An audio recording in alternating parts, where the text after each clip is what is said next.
Well, whether you are a kid or a kid at heart, there is nothing like hanging out at a toy store. Well, our resident kid, Mike Randall, found a very special toy store in Genesee County that we may never get him out of.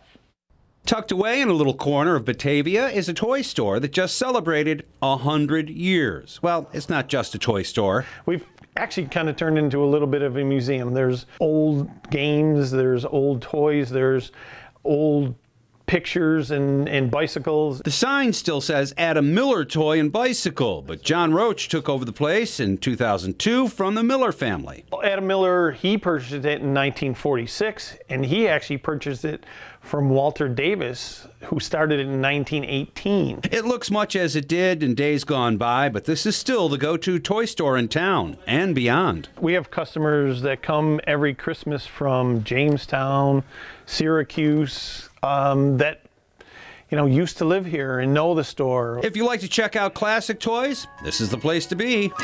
You can find reproductions of many classics. We don't do electronic games or video games or any of that kind of stuff.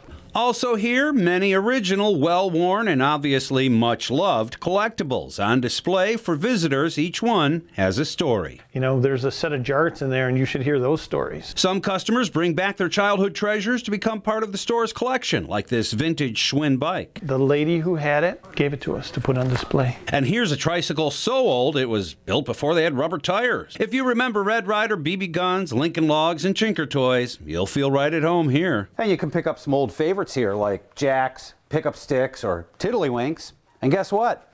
None of them take batteries. Adam Miller Toy and Bicycle, a century of bringing back old memories and still making new ones. They're always smiling when they're in here. For the Now Buffalo, I'm Mike Randall.